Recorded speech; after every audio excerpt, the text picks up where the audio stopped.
Hello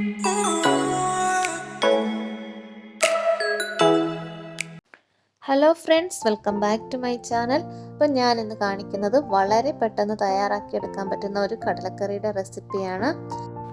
അപ്പോൾ അതിന് വേണ്ടിയിട്ട് ഞാൻ 1 കപ്പ് കടല രാത്രിയിൽ തന്നെ സോക്ക് ചെയ്ത് വെച്ചിട്ടുണ്ടായിരുന്നു. അത് നന്നായിട്ട് വാഷ് ചെയ്തിപ്പോൾ എടുത്തു വെച്ചിട്ടുണ്ട്. ഇനി നമുക്കിതെങ്ങനെയാണ് ചെയ്തെടുക്കുന്നതെന്നൊന്ന് കാണാം.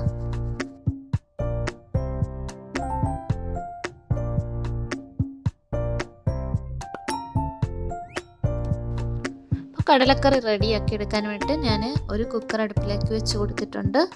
ഇനിയിപ്പം കുക്കർ ചൂടായി വരുമ്പോൾ നമുക്കതിലേക്ക് ഓയിൽ ഒഴിച്ച് കൊടുക്കാം. ഞാനിപ്പം വെളിച്ചെണ്ണയാണ് ചേർത്ത് കൊടുക്കുന്നത്. അപ്പോൾ ഓയിലൊന്ന് ചൂടായി വരുമ്പോഴത്തേക്ക് നമുക്കതിലേക്ക് ഒരു കഷ്ണം ഏലക്ക, ചെറിയ 2 ഗ്രാമ്പൂ, പട്ട, ഇത്തരം സാധനങ്ങൾ കൂടെ ചേർത്ത് കൊടുക്കാം. ഇതൊന്ന് ചൂടായി വരുമ്പോൾ നമുക്കതിലേക്ക് ഒരു 2-3 വെളുത്തുള്ളി ചതച്ചത് ചേർത്ത് കൊടുക്കാം. ഞാനിതിലേക്ക് ഇഞ്ചി ഒന്നും ചേർക്കുന്നില്ല. അപ്പം വെളുത്തുള്ളി ചതച്ചതും കൂടെ ചേർത്തൊന്ന് ചൂടാക്കാം. കൂടെ തന്നെ 2 പച്ചമുളക് കൂടി നമുക്ക് ചേർത്ത് കൊടുക്കാം.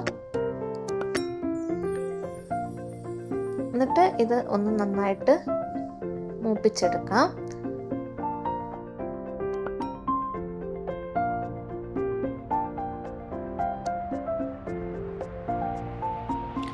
ഇനി ഞാൻ ഇതിലേക്ക് 2 സവാള അരിഞ്ഞത് ചേർത്ത് കൊടുക്കുകയാണ്.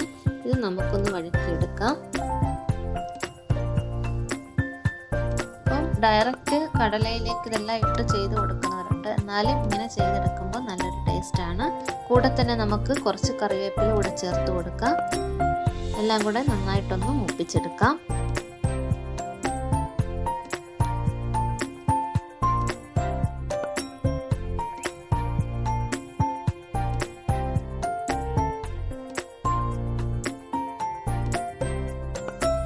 സവാള നന്നായിട്ടൊന്ന് വാടി വന്നിട്ടുണ്ട്. ഇനി ഇതിലേക്ക് ഞാനൊരു തക്കാളി ചേർത്ത് കൊടുക്കുവാണ്. അപ്പം തക്കാളിയും കൂടെ ചേർത്തിട്ട് നമുക്ക് ചെറുതായിട്ടൊന്ന് വഴറ്റിയെടുക്കാം.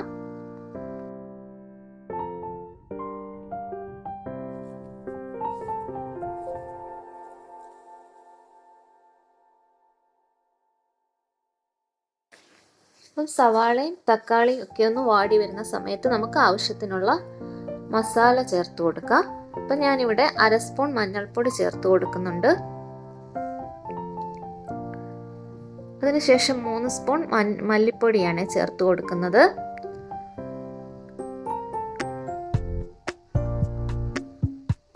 ഇനി ഇതിലേക്ക് 2 സ്പൂൺ മുളക് പൊടി ചേർത്ത് കൊടുക്കുവാണ്. ഇപ്പം എരിവ് കൂടുതൽ വേണമെങ്കിൽ കുറച്ചുകൂടി മുളക് പൊടി ചേർത്ത് കൊടുക്കാം. പിന്നെ ഞാൻ ഇതിലേക്ക് 1/2 സ്പൂൺ ഗരം മസാല കൂടി ചേർത്ത് കൊടുത്തിട്ടുണ്ട്. ഇനി നമുക്കിതിൻ്റെ പച്ചമണം മാറുന്നത് വരെ ഒന്ന് ചൂടാക്കിയെടുക്കാം.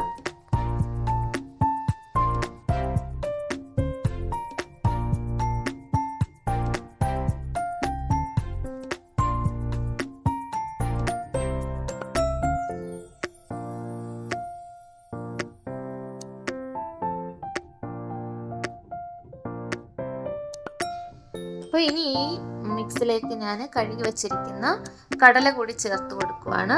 ഇനി കടലയും കൂടെ ചേർത്തിട്ട് നമുക്കിതെല്ലാം ഒന്ന് മിക്സ് ചെയ്തെടുക്കണം. ഇനി നമുക്ക് കടല വേവിക്കാൻ ആവശ്യമായിട്ടുള്ള വെള്ളം ചേർത്ത് കൊടുക്കാം. ഞാനൊരു 2.5 കപ്പ് വെള്ളം ചേർത്ത് കൊടുക്കുന്നുണ്ട്. കടല നല്ല വേവുള്ളതായത് കാരണം കുറച്ച് വെള്ളം അധികം വെച്ച് കൊടുക്കുക.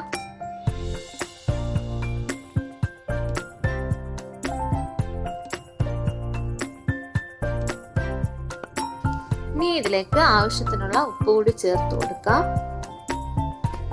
നന്നായിട്ടൊന്ന് മിക്സ് ചെയ്തെടുക്കുക. മിക്സ് ചെയ്ത ശേഷം നമുക്ക് കുക്കർ ഒന്ന് അടച്ചു വെച്ചിട്ട് ഒരു 8 വിസിൽ വരുന്നത് വരെ വേവിച്ചെടുക്കാം. പിന്നെ വേവ് കടലയുടെയും പിന്നെ കുക്കറിൻ്റെ ഒക്കെ ഇതിനനുസരിച്ചിരിക്കും. അപ്പം ഞാനിവിടെ 8 വിസിൽ വരെയാണ് വേവിച്ചെടുക്കുന്നത്.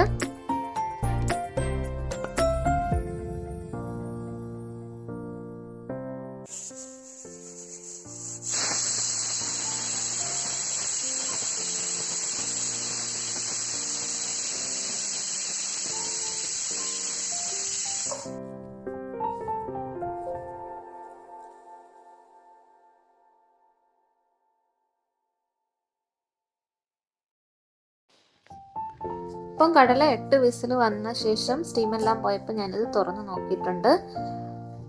അപ്പോൾ കടല നന്നായിട്ട് വെന്ത് കിട്ടിയിട്ടുണ്ട്.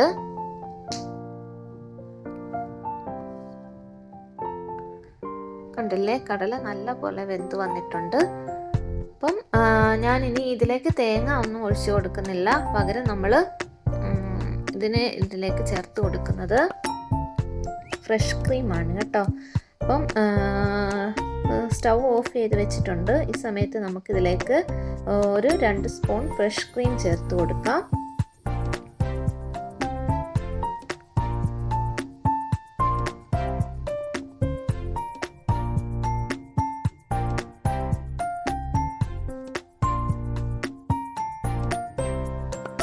ഇനി നമുക്കിത് നന്നായിട്ടൊന്ന് മിക്സ് ചെയ്തെടുക്കാം.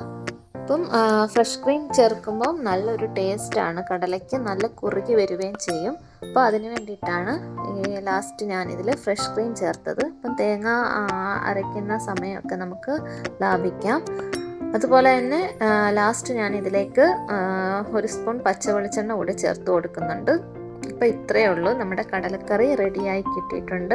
അപ്പോൾ എല്ലാവരും ഇതുപോലെ ചെയ്ത് നോക്കിയിട്ടില്ലെങ്കിൽ ഒന്ന് ട്രൈ ചെയ്ത് നോക്ക്. ഇത് നമ്മുടെ ചപ്പാത്തിയുടെയോ പുട്ടിൻ്റെയോ ഒക്കെ കൂടെ കഴിക്കാൻ നല്ല ടേസ്റ്റാണ്.